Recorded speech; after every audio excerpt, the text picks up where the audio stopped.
Well, I don't know about you guys, but can you believe that the election was less than 2 weeks ago? To me, it feels like it was another lifetime ago already. It's funny how things feel so different. Or is that just me?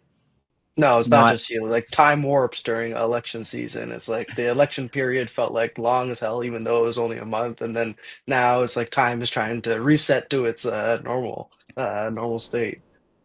I too feel like it was months ago, William, although in a bit paradoxically, I feel like I'm still recovering it from it. Well, that could last months, I think, for anybody who was super focused on it. But I don't know. I'm sure that it's something everybody feels, an election hangover, and equally it was yesterday and it was a year ago. But all right, well let's get started.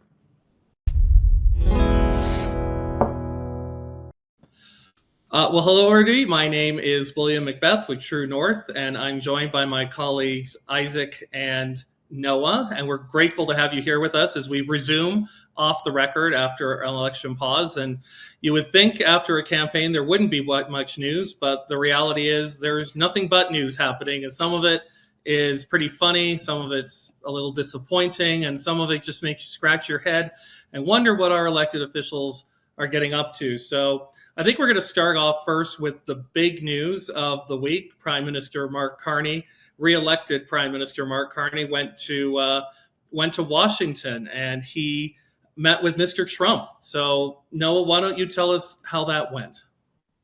Yeah, so a few days ago, we learned that Prime Minister Carney had a talk with Trump, and that they scheduled this meeting to for Carney to go to the White House. And I would say that it wasn't very exciting. Carney just shook Trump's hand. They exchanged some compliments, and the status quo really prevailed in this meeting. It's not like there was any big commitments from either leader to change their policy, but.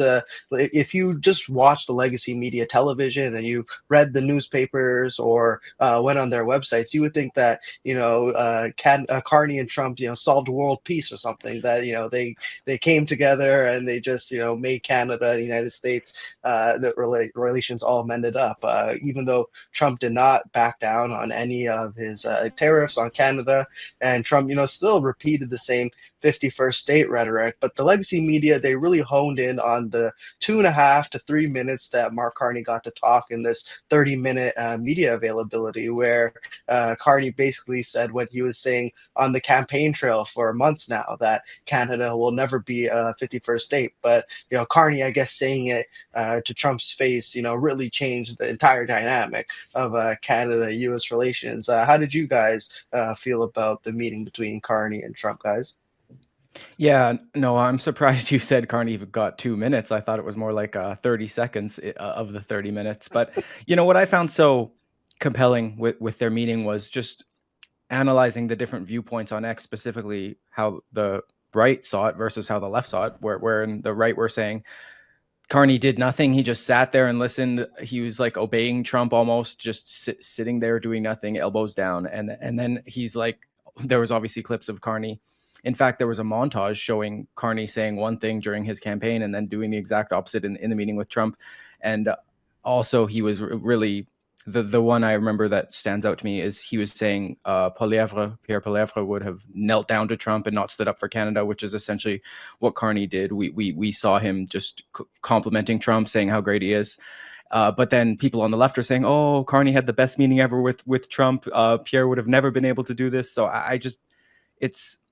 it was so compelling to me to see the same meeting seen so vastly differently, the exact opposite, in fact, from the two different sides. It's just very weird. I think one of the issues that I know rankled Canadians a lot in the lead up to the election and during the campaign was the president referring to Canada as the 51st state. Now, you would think election of a new prime minister said he was best positioned to stand up to Trump, we wouldn't be hearing that rhetoric anymore. But I think we have a clip showing that particular line is still being used. It would really be a wonderful marriage because it's two places that get along very well. They like each other a lot. Well, if I may, As you know from real estate, there are some places that are never for sale. That's true. We're sitting in one right now, Buckingham Palace that you visited as well. That's true. And having met with the owners of Canada over the course of the campaign last several months, it's not for sale, won't be for sale ever. But the opportunity is in the partnership and what we can build together. And we have done that in the past. And part of that, as the president just said, is with respect to our own security. And my government is committed for a step change in our investment in Canadian security and our partnership. And I'll say this as well, that the president has revitalized international security, revitalized NATO, and us playing our full weight in NATO, and that will be part of it. True. And they have, I must say, Canada is stepping up the military participation because Mark knew, they were low and now they're stepping it up, and that's a very important thing. But never say never. Never say never. Just a line at the end there, never say never. So I guess I would think also that was kind of Mark Carney's high point of the meeting. That was as good as it got for Prime Minister Mark Carney. In other ways of looking at it, there were no guarantees by the president to remove or lower tariffs on Canadian imports. There was no commitment by the president to renegotiate the Canada-US-Mexico free trade agreement. In fact, he even suggested it might not even exist following a few more months of these tariffs. It would be not needed, to use his words. And so, based on that, no concrete outcomes that actually help Canada, no commitment to taking direct action on things like tariffs and the free trade agreement. I'm curious how some people are spinning this as a win for either Mark Carney or, frankly, for Canada. To me, it seems like obviously the president likes Mark Carney more than he liked Justin Trudeau. Looking at the polls heading into the election, the president liked Justin Trudeau about as much as the rest of Canada liked Justin Trudeau, which wasn't very much. And now, so we've got a better personal relationship, but it hasn't translated into any actual concrete evidence. So do you see any actual wins for Mark Carney and more broadly Canada coming out of this meeting, Noah? No, I think the only way you can interpret this meeting as a win if he thought that Carney was gonna just crash and burn, that it was gonna be a catastrophic failure for the prime minister and for our country. I saw before this meeting the legacy media setting the bar so low. They're predicting that this meeting would look a lot like Trump's meeting with Ukraine President Zelensky, where Trump and JD Vance basically berated Zelensky for a few different reasons, generally not showing appreciation for American military aid. But this was never going to be a Zelensky type showing because the president hasn't committed that much attention toward the Canada tariff file as he has in trying to find peace between Russia and Ukraine. But the legacy media just projecting that this would be a catastrophic failure, and then when Carney didn't just crash and burn and collapse on his face in the middle of the Oval Office, they can portray this as a big win. This Oval Office media availability was about 30 to 35 minutes. Carney only spoke for about 3 minutes. The president didn't really want to hear what he was saying, and quite frankly, the reporters in the room didn't really care to hear what Carney was saying because they were lobbing a bunch of questions to Trump about the Houthis and foreign affairs and different things within the Trump administration, and they didn't really care that the Prime Minister of Canada was sitting right beside the President of the United States. And you really had the legacy media spinning as hard as they possible in the United States and in America. You had a bunch of late night talk show hosts talking about how Carney friend zoned Trump, or you had analysts on the CBC, really analyzing when Mark Carney, did a little grin to Trump's remarks or whatever, and be like, yeah, this is the face of strength right here. It's not necessarily the face of strength. I think Carney did a fine enough job. He didn't ruin our relations with the United States, and he certainly is not enemies with Trump like Trudeau was. But at the end of the day, as you said, William, there was no tangible policy changes to the tariffs or otherwise. And Isaac, your final thoughts on this particular matter? Yeah, I did think there was one win. Of course, this isn't a change per se, but just one thing I took as a win, at least, because it is a huge concern for me, and I think many Canadians.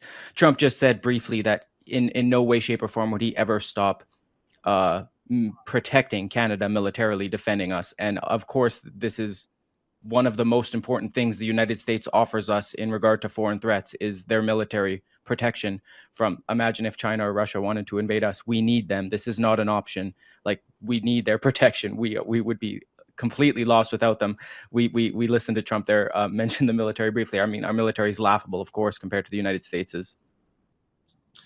Yeah, I mean, I think it will give us a lot to rest easy on, knowing that U.S. military assistance remains available. I during the campaign, there was some mention of Canada's armed forces and reinvesting them. I think we're all keen to see if that actually becomes a legislative priority for this new/old Liberal government under Prime Minister Carney, whether we'll see actual improvements. And of course, our own military under Mr. Trudeau was focusing on things like a gendered approach to landmine clearance in war zones, or looking at conflict through an intersectional lens. And I think, honestly, Mr. Trump probably just gave up having heard that rhetoric on Canada treating this seriously. So let's remain optimistic that, despite the fact that we don't have any concrete takeaways or improvements for Canada, that this relationship appears to be slightly more positive than the last one. So coming back inside the country, following the election results, we have seen rising sentiment towards a free and independent Alberta, a sovereign Alberta, a separate Alberta. There's lots of language being used around it. But this idea that the election outcome we just had does not represent the kind of change that Alberta was looking for in the last election. Alberta, of course, elected only 3 non-conservatives in the election. Every other seat in the province went to Team Blue. So what is happening on this Alberta independence front, Isaac? What's going on? Yeah, so much to get into here. I'll just start with the recently announced legislation from the Alberta UCP, which of course they lowered the legal referendum threshold from 20% of all registered electors across the province to 10% of ballots cast in the last general election, which, breaking it down, means that a citizen-initiated referendum, instead of needing 600,000 signatures, which was the previous requirement based on the math, now is only 177,000. So, of course, this is a huge decrease. And people have asked Smith to put her government support behind a referendum, which in no way, shape, or form has she done, despite legacy media trying to suggest that. This is citizen initiated. So she's really leaving it in the hands of Albertans. Look, if you guys can collect the 177,000 signatures, then there's a legal process that will go through to vote on separation, which of course would require a clear majority vote in the province. And if that does occur, then Alberta separation could become a real thing. We've seen a lot of groups popping up, specifically the Alberta Prosperity Project, who are essentially getting people to pre-sign the petition on their website. And then once they have well over the 177,000 required, they're going to start canvassing for the signatures to actually present it to Elections Alberta and start the process. But we also saw a bit of animosity, let's say, between Smith and Ontario Premier Doug Ford, because Ford, of course, came out saying, oh, we need to be united as Canada. We can't be talking separation, this and that. And then Smith kind of responded to that yesterday in a press conference. She said, look, I don't tell him how to run his province. Why is he telling me how to run mine? And again, Smith is really detached from the separatist movement. So Ford throwing shots at her, I don't know if that was there. But the funny quote I wanted to highlight from Smith about Ford in that press conference yesterday was she said that she thought he and her voted for different people in the last federal election, suggesting that he voted for the Liberals. Did you guys want to talk about kind of what we saw from Ford during the election? And obviously a lot of Conservatives were not happy with him. Yeah, so I'm in Ontario. I think I'm out of us three best equipped to talk about my premier. But yes, Doug Ford during the election, he and his campaign manager Corey Tenike were running their mouths about the Conservative campaign and the quality of that campaign. They had just come off of a snap election in which the Ford PCs managed to win a third straight majority. It was against two weak parties, the NDP and the Liberals in Ontario. Don't really have good leaders, and they're not very popular. They don't put forward good policies. But nonetheless, Ford managed to win that election victory. And after that, he really thought that he was sort of the pontiff of Canadian electoral success. He felt that he, was the king of his profession. So he decided to give some unsolicited advice to the federal Conservatives, saying, bash Trump hard, make that your only campaign focus, rather than focusing on the issues that Canadians have come to loathe about the Liberals, for affordability, housing, crime, etc. Just abandon talk about that on the campaign trail, and just talk about Donald Trump.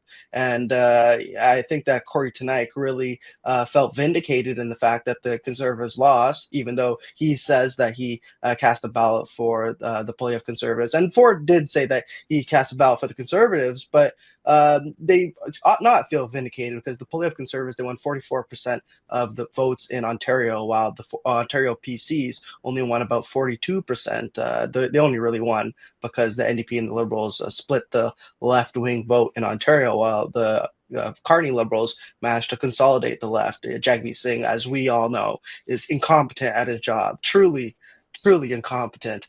But yeah, I think that, the potential rift between Ford and Danielle Smith shows where two sides of the federal, two ways that the federal Conservatives could go. They can continue on the path that has brought them significant electoral success in this past election, even though they lost.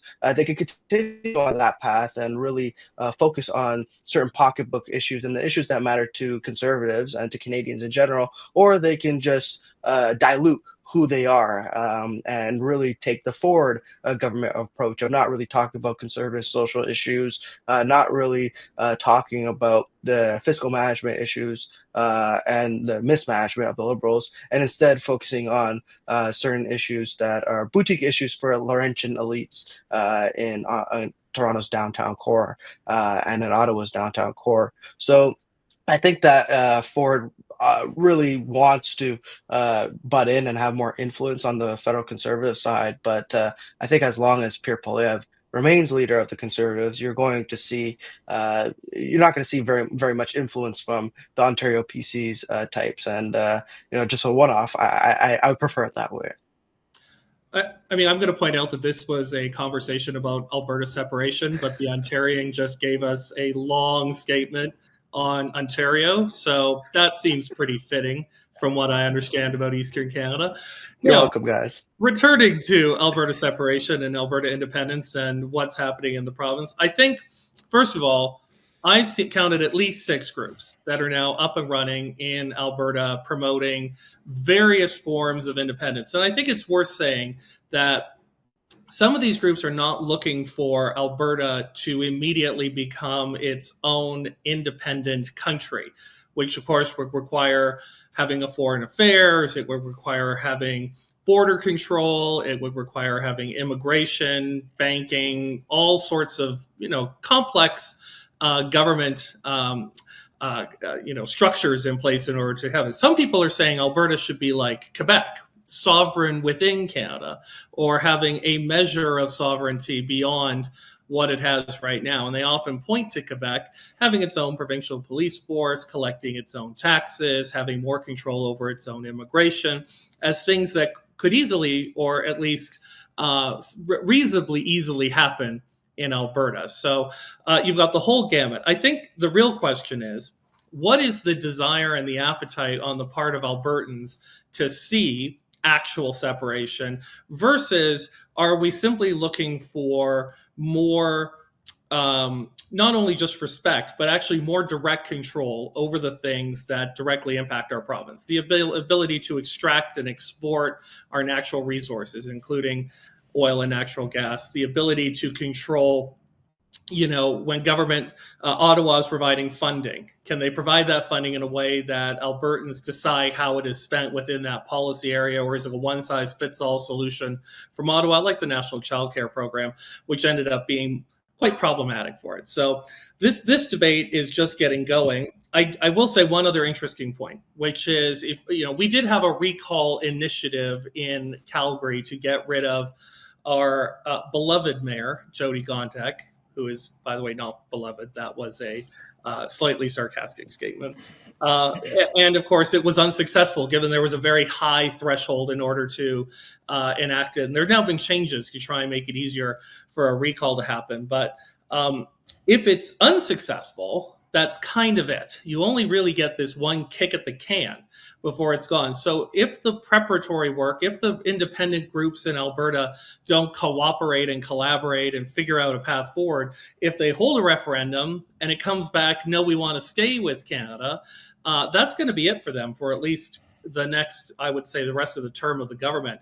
So Isaac, is there any worry that having this many competing efforts, this many voices, and maybe, people, and I wouldn't say this applies to all groups, but maybe some groups a little more interested in building their own empire than they are about advancing a public policy goal. Do you think there's any concern that they're working at cross purposes? Yeah, that's always been a big concern for me in relation to this, William. That's why I've always tried to focus on the Alberta Prosperity Project, because I've seen them as the most legitimate. As I've said, there's been other petitions, but they're not doing the same things that Alberta Prosperity Project would, which is, of course, as I said, collecting the signatures. And then when we get into the political parties, I briefly mentioned the Republican Party of Alberta. I mean, this is the last thing I want to see, which is division or vote splitting. We saw what happened federally with the PPC, and then conversely on the left, wherein the NDP were essentially decimated and the Liberals took all their votes, which is, of course, how they ended up beating the Conservatives. So I really don't like to see the splitting. And that's the other thing with these petitions. They're all nonpartisan groups separate from the government. So the government's a whole other thing. And if we did separate, then what's to occur? Of course, you mentioned briefly sovereignty within Canada, which is essentially what Smith's been advocating for. She said, look, I want to stay within Canada. I believe in a sovereign Alberta within Canada. She's talked about partnering with Quebec too. But she's also began attacking equalization payments, which of course is a big concern for many Albertans, sending so much money to the east and feel like we're getting little respect in return, as you mentioned. But yeah, I don't know exactly what might need to be the uniting force for a referendum movement to be successful, but I don't see it being successful if there is a splitting, as I mentioned. And Noah, just because this is something I'm curious about from an Ontarian, and a chance for you to talk on the whole divide between the federal Conservatives and the provincial PCs. Overwhelmingly, someone who votes provincially PC in Ontario probably voted for the Conservative Party of Canada in the federal election, and vice versa. So how much of this do you think is a fundamental division between two types of Conservatives versus how much is the egos of the leadership, or some of the leadership within these two parties, simply jostling each other, maybe thinking about their other day jobs, because many of them work for government relations firms, that's lobbyists to everyday people, and how much of this maybe is about trying to get business for those firms. So fundamental rift or insider fight that couldn't matter less to an ordinary Conservative voter in the province of Ontario? I'm going to take the cop-out answer and say both. But I fundamentally think it is more of the first, that there is a fundamental rift. I mean, you just have to look at the difference in style between the Alberta UCP or even the British Columbia Conservative Party compared to the Ontario PCs. The way the way they govern or the policies that they run on are quite different than what, say, the Ontario PCs are putting forward. If you look at the past 7 years of Ontario PC governance, they haven't really done much to cut down on the provincial deficit. We're still running, they haven't ran a balanced budget in their 7 years of governance. They haven't cut taxes. They said they would cut taxes in 2018, but they did not. And even with,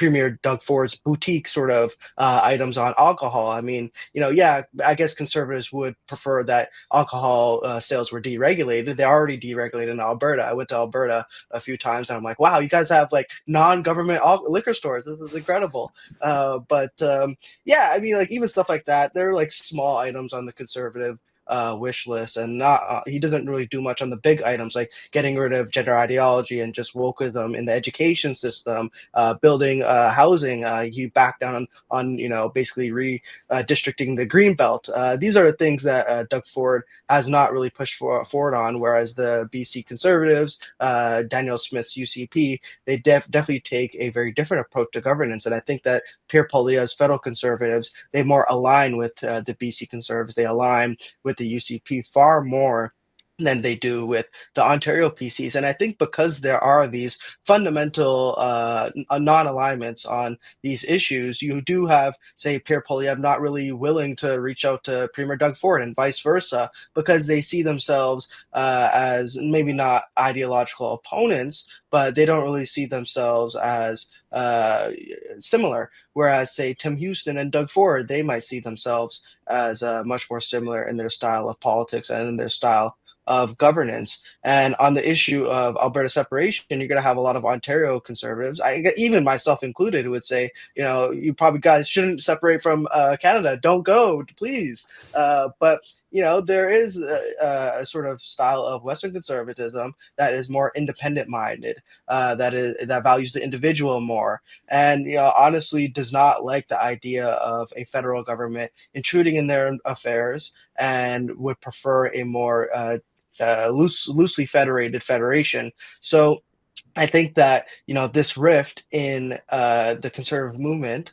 is very visible when you look at the different premiers and how they govern, and you're going to see that when the Alberta separatist movement gains a little steam, and how certain conservatives around the country are going to react to that movement, whether or not they're going to express their sympathy even if they politely disagree, or whether or not they're just gonna throw a bunch of vitriol and potentially gasoline on this already growing fire.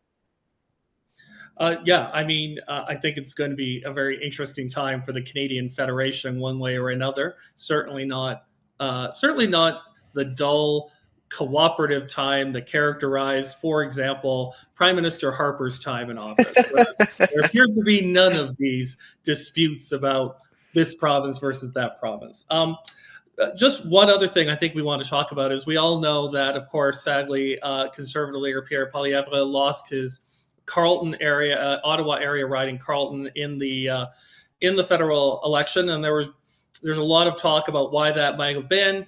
If it was the revenge of the Ottawa bureaucrats who didn't like Poilievre's commitment to thinning the ranks of the civil service, or his support for the Freedom Convoy, whatever the case is. But one of the things that was identified was the fact that along with his own name, there were about 100 other candidates on the ballot in the riding of Carleton, which made for, frankly, a ludicrously sized ballot. And I think we can, say that that's highly unusual. It's not something we've come to expect in Canadian politics. Well, those wonderful long ballot initiative people have decided their work isn't done, and they're now preparing another initiative for the forthcoming by-election in the riding of Battle River Crowfoot, which is the Alberta riding where Pierre Poilievre is going to run, at least for the remainder of this parliamentary session, in order to get a seat back in the House of Commons. They're trying to get 200 names on the ballot, which would be, you might have to get a little booklet of the ballot in order to fit that many names onto it. And so I think there's a lot of questions about why are so many candidates just getting their names on the ballot? How are they even doing this? Given, don't people have to achieve things or complete things or submit things to get on a ballot in this country? So, Isaac, why don't you start us off telling us a little bit about how we've come to be in this place and what can be done maybe about it? Yeah, so first I'll just say there were 91 candidates on Poilievre's Carleton riding's ballot. And in fact, there was a video of kind of funny of him and his wife voting, and they could barely fit the ballot in the box because they had to fold it up so many times because these ballots are like, I think it was 1.91 meters long, someone had measured. Ridiculous. And now we're talking about the longest ballot committee wanting 200 names, so more than double that size. So what would that be, like 5 meters long? I mean, this is insanity. And they're essentially calling on Canadians from across the country to sign up as candidates, because it turns out you don't actually have to live in the riding to run in the riding as an electoral candidate. And the only stipulation is, well, there are a few, but the most important stipulation is that any candidate needs 100 sponsors from the riding.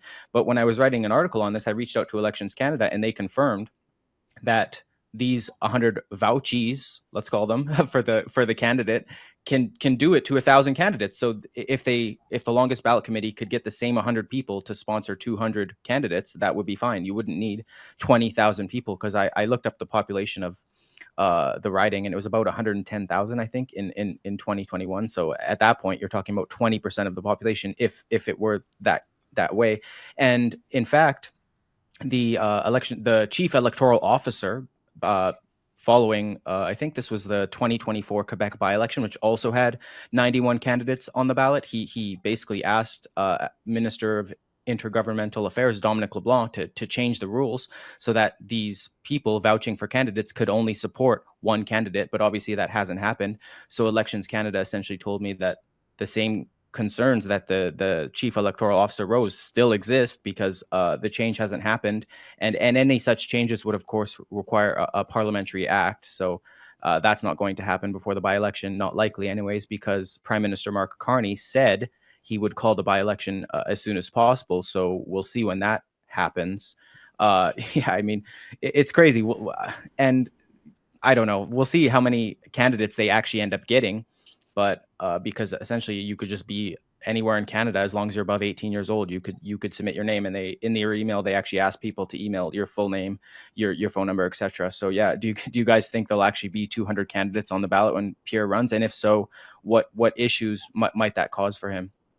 So no, the long ballot initiative has shown themselves to be adept at putting a bunch of yahoos on the ballot. So it seems like they might get to 200. But as you said, the electoral laws need to be reformed, because the idea that as a signatory who wants to see a certain candidate on the ballot, that you're going to support multiple candidates on the ballot. I mean, in a traditional election, that doesn't really make any sense. Like, why would you sign on to say for a conservative candidate and a liberal candidate and an NDP candidate? They're running on different platforms, hypothetically, and there are some easier forms to be made here. You suggested you're only being able to sign one person's application form. There's also the chance that all you have to do is create a law that states that if you're an electoral agent, you're only allowed to be the agent for one campaign. And that's a common sense reform. I mean, if you're an electoral agent for the Conservatives, you're not also going to be the electoral agent for the Liberal campaign in that riding. You're just running on, hypothetically different platforms, different policies. So it just doesn't make sense for people to register as an electoral agent for multiple candidates, especially in the same riding. But just in general, we used to live in a country with standards. I'm not saying we should go back to the old rules where you have to own property to vote or whatever. I wouldn't be able to vote under those rules, so let's not do that. I like my right to vote. But at the end of the day, we used to be a country that held standards for people running for elected office. And the fact that the courts have struck down the rule where you need to submit $1,000 deposit to run as a candidate, I think is one of the big reasons why you have some of these initiatives to be possible. I mean, sure, maybe you don't have to make it $1,000, but make it like $500. There should be a risk, or there should be at least an impediment to just putting your name on a ballot with no intention of trying to get elected. If there was a $500 barrier, I think a lot of these people would reconsider, just putting their name on the ballot for a meme. Like it doesn't make a whole lot of sense. And when voters go to vote and they have to look down this long list, it really hurts the candidates who has a name in the back end of the alphabet. If you just look in the Carleton example, Bruce Fanjoy, I'm not sure how I know they're alpha numerically listed, but if you look at Bruce Fanjoy, his first name is Bruce, his last name's Fanjoy. They're higher up in the alphabet than Pierre Poilievre. So a lot of voters would have to look down the ballot, look down hundreds of names to get to Pierre Poilievre, and that naturally benefits a candidate like Bruce Fanjoy, who's higher up on the ballot. So there's a lot of things that could go wrong with these long ballots, much less the fact that it takes longer to tally up these votes. But the Liberals, if they're benefiting from it, if this long ballot initiative is targeting conservatives and conservative candidates and conservative leaders, what makes them incentivized to make these changes? I think it's a great question, which is they targeted Pierre Poilievre in Carleton. He was leader of the opposition, rather than targeting Mark Carney, the prime minister, in a nearby riding. I suppose you could argue that up until almost the eve of the election, Pierre Poilievre was expected to become prime minister. So maybe that's why they targeted. But now why are they targeting his by-election? Because at that point, it sort of seems like it's almost personal that they're going after just one candidate. So, and I think a lot of people will be surprised to know how easy it is now to get your name on a ballot, and that there are very few requirements for someone. As Noah pointed out, there used to be $1,000 deposit that was struck down by the courts as being too high a barrier for people in order to get on. I mean, respectfully, if you can't raise $1,000 to get your name on the ballot, you won't raise the kind of money you have to in order to run a winning election campaign. That's just facts. Similarly, if you can vouch for hundreds of people or hundreds of candidates, that means that a tiny portion of the population is able to really interfere in an entire riding-wide election. We used to also have unlimited donations or very high donation limits, and those were wiped out because it was unfair that a single group of very wealthy people should be able to sway the outcome of an election. So I think the same argument applies here, that elections should be decided by the voters of a district. It shouldn't be a small group of people disrupting it. So I certainly hope, I wonder why the Liberal government didn't act on the advice of the chief electoral officer and take action to solve this issue. I wonder why, after the court ruling, which I think was in 2018, it certainly wasn't a couple months before the last election. So they've had ample time to make progress on these, but probably because it wasn't on one of their favorite woke topic areas, they just didn't want to pay it any attention. It wasn't about, either trans kids or giving away tampons in men's bathrooms on military bases or some of the other priorities for our former government. So, well, that takes us to our last quick segment. And I was going to say on the lighter side of the news, and then I realized that was a pun, because this was about a lighter. And it's about the city council in Vancouver, who are luminous and focusing really on the issues that matter. Noah, what is this city council's latest priority? Well, I think after this federal election campaign, we all realized that the number one issue that matters to Canadians the most is banning gun-shaped lighters. This is the priority that Canadians elected members of the Vancouver City Council to focus on. These city councilors, they claim that these gun-shaped lighters have been involved in several crimes, and therefore they need to be banned. Although Vancouver, they have a problem with just random stranger attacks, about 2 per day, where someone is randomly attacked by a homeless person or someone else. In some cases, they are just mauled or even killed. But yes, banning gun-shaped lighters. This is the stuff that city council exists to ban. I think that a lot of Canadians would agree with me. There's a lot bigger priorities to tackle when it comes to public safety. Vancouver, for just like a 8 to 10 block radius, has a no-go zone in their downtown core, where if you walk by, you're likely likely to be stabbed by a heroin needle, because there are just thousands and thousands of homeless people who have just occupied those streets, those businesses who are there. I pray for the business owners, because they're probably having a hard time. Yeah, I mean, Vancouver is just one of the capitals of crime in Canada, or at the very least, just issues that need municipal direction and municipal guidance. And instead, this is the direction that the Vancouver City Council is taking. I hope that this lunacy does not come to my city or to Toronto. You have Olivia Chow, in deep agreement with this motion for sure. What do you think, Isaac, about banning gun-shaped lighters? You think this is going to crack down on the scourge of crime? Yeah, I'm guessing the no-go zone you're mentioning is East Hastings or something, but we can all Yeah. picture it. If you've ever been to Vancouver, you know what it's like. Let's just hope this program has a bit more success than the Liberals' gun buyback program, which, of course, despite spending hundreds of millions on, they have still not collected a single gun. So we'll see if cops start actually confiscating these gun-shaped lighters, or giving people tickets for using them. I mean, it's ridiculous. How will the drug addicts in downtown Vancouver be lighting their crack pipes without these lighters? I mean, nobody That's knows. the strategy. Yeah. You do have to wonder why leftist politicians care so much about issues like gun crime, and yet every single policy they enact does nothing to actually stop gun crime. I mean, I think everybody in this country pretty well knows that it isn't gun-shaped lighters or law-abiding duck hunters and ranchers that are the real problem when it comes to guns. It is the flow of illegal weapons from the United States into Canada being used by gang members and criminals to commit crime. And yet every lefty seems to think there's something they can do from a regulatory standpoint that will have this major impact. And it isn't just on guns. I have to laugh because I remember here in Alberta, we had a former NDP MLA who put forward a private members bill. It was about fighting racism, combating hate crime, and his approach was to try and ban tiki torches in the province of Alberta because, in his opinion, that was a symbol of hate. I believed it was a symbol of luau's, and unless you're a roast pig, then you're probably not really at risk from a tiki torch.